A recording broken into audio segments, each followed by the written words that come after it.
بسم اللہ الرحمن الرحیم۔ حضرات محترم، میں خطبہ حجۃ الوداع آپ کو سنا رہا ہوں، توجہ سے سنیں گے کہ جناب رسول اللہ صلی اللہ علیہ وسلم نے آخری خطبہ جو حجۃ الوداع کا دیا ہے، قیامت تک آنے والے مسلمانوں کے لیے اس قدر راہ راست متعین کرتا ہے۔ غور سے سنیں اور دعا کریں کہ اللہ تعالی ہمیں ایک ایک حرف کی قدر کرنے کی توفیق عطا فرمائے۔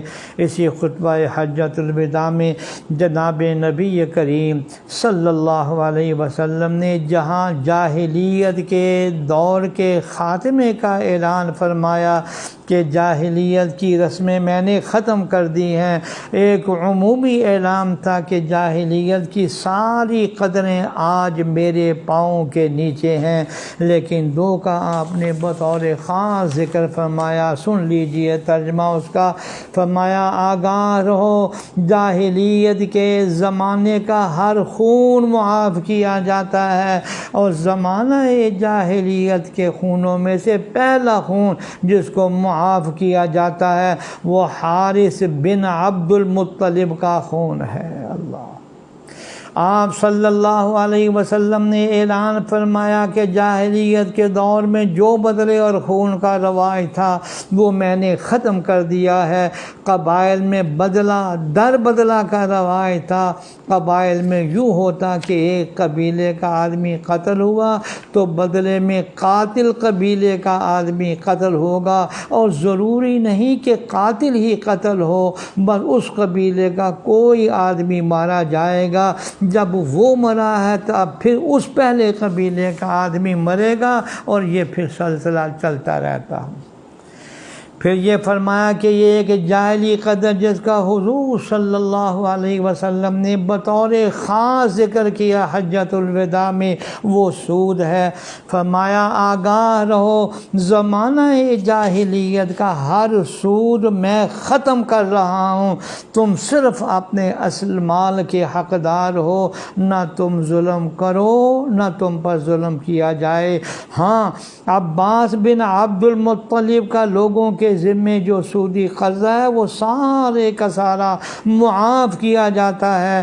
آپ نے فرمایا کہ جاہلیت میں تم سود کا لین دین کرتے تھے، میں اس کے خاتمے کا اعلان کر رہا ہوں۔ جس کے ذمے کسی کی کوئی رقم ہے اس کو اصل رقم ملے گی، سود نہیں ملے گا۔ قرآن نے بھی اس کی حرمت کا اعلان فرمایا، جس کا ترجمہ یہ ہے، سورہ بقرہ کی آیت ہے، اے ایمان والو اللہ سے ڈرو اور جو کچھ باقی سود رہ گیا ہے اسے چھوڑ دو اگر تم ایمان والے ہو۔ بخاری شریف کی روایت ہے کہ رسول اللہ صلی اللہ علیہ وسلم منا میں کھڑے تھے، قربانی کا دن تھا۔ آپ نے پوچھا یہ کون سا مہینہ ہے؟ حضرت جریر بن عبداللہ کہتے ہیں کہ ہم نے کہا اللہ اور اس کا رسول جانتا ہے کہ یہ کون سا مہینہ ہے۔ صحابہ کی عادت یہ تھی کہ حضور کوئی سوال کرتے تو پہلے مرحلے پر یہی جواب ہوتا تھا کہ اللہ بہتر جانتا ہے اور اللہ کے رسول بہتر جانتے ہیں۔ آپ نے پھر پوچھا کیا یہ حج کا مہینہ نہیں؟ کہا یا رسول اللہ ہاں حج کا مہینہ۔ پھر آپ نے پوچھا آج کا دن کون سا ہے؟ پھر صحابہ نے وہی جواب دیا کہ یہ اللہ اور اس کا رسول جانتا ہے۔ پھر آپ نے پوچھا کیا یہ قربانی کا دن نہیں؟ صحابہ نے کہا قربانی کا دن ہے۔ پھر پوچھا یہ کون سا شہر ہے؟ صحابہ نے پھر وہی جواب دیا کہ اللہ اور اس کا رسول جانتے ہیں۔ تو آپ نے فرمایا کہ یہ بلدۃ الحرام ہی تو ہے۔ تو آپ نے 3 حرمتوں کا حوالہ دیا۔ بسا اوقات بات کی اہمیت بیان کرنے کے لیے آدمی پہلے ذہنی طور پر تیار کرتا ہے۔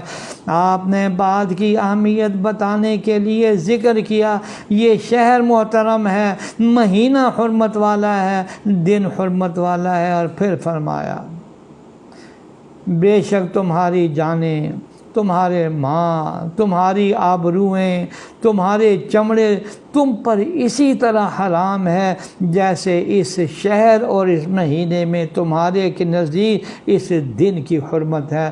پتہ دے دیا اس بات کا کہ اللہ جل شانہ اللہ کے آخری نبی سے قیامت تک آنے والے اعمال کے بارے میں ارشاد فرما رہے ہیں۔ اللہ جی ہمیں قدر اور عمل کی توفیق